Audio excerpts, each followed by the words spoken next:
GarageBand for iOS is better than GarageBand for Mac, and it's not even close.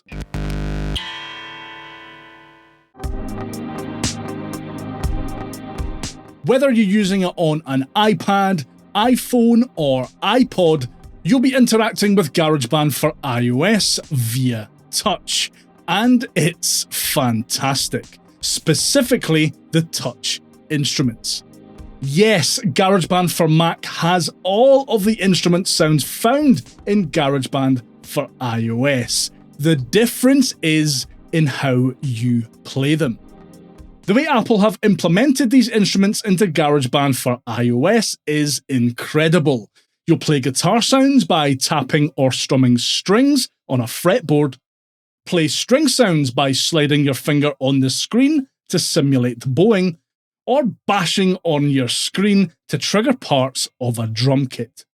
On Mac, you can use your typing keyboard to play software instruments, but it doesn't feel great. Yes, you can use external gear, keyboards, controllers, etc., but on your iOS device, everything you need to use these brilliant sounds is already built in. If you're making music in GarageBand for Mac, you're going to be tied to, at best, one of these, which at least you can leave the house with. Or at worst, a cursed stationary setup like this.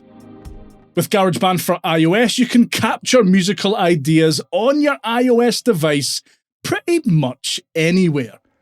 You don't even need to open GarageBand itself, as you can just record something into voice memos and bring that into the GarageBand app later on. If you're traveling, creating on an iPad or an iPhone is going to be infinitely easier than it would be on even the most portable Mac. One of the best features in GarageBand for iOS is live loops. Introduced as one of GarageBand for iOS's new features way back in January 2016, live loops allows you to create music quickly and easily using an intuitive cell system. Using Apple's excellent library of loops, it's really easy to get a great sounding groove going with little more than a few taps. While at first glance live loops may look like little more than a, albeit fun, diversion, without a lot of depth, there's actually a lot of customization options under the hood. It's also really good for live performances, the clue's in the name, I guess. And it's dead easy to build up your own live loop grid full of your own samples, recordings, or Apple-made sounds.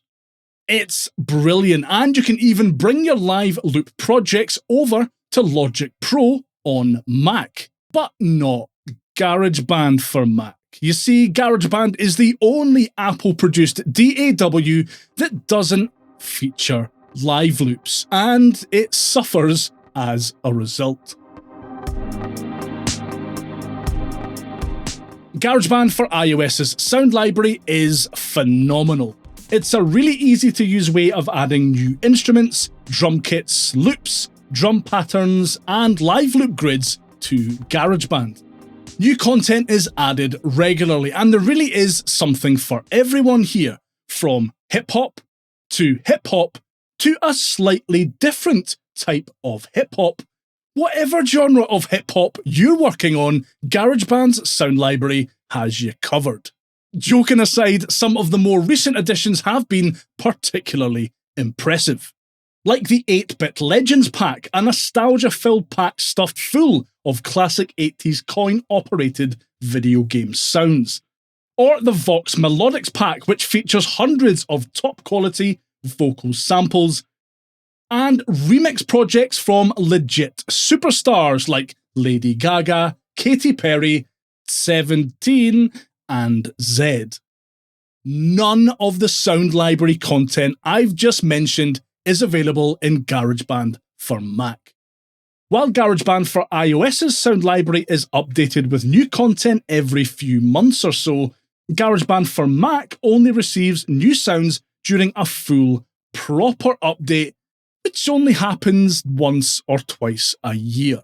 Also, while GarageBand for iOS's sound library interface looks great and makes it easy to manage what content is currently saved onto your device, on Mac it's just a list of loops and instrument patches that you can't even easily sort through. Rubbish. Finally, one of the very best things about making music in GarageBand for iOS is the iOS app ecosystem itself.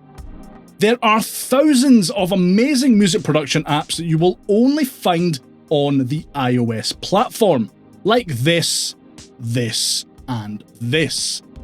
What's more, loads of traditionally desktop-only plugin manufacturers are now porting their instruments and effects over to iOS, and usually at a much cheaper price point.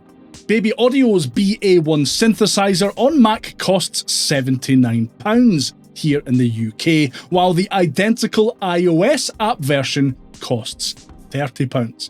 And Clevgren's Grand Finale Mastering Suite on Mac costs £50, while the identical iOS app version costs £14.99. iOS music makers looking to expand their sonic horizons with additional software can expect to pay a whole lot less to do so while making music with GarageBand on iOS.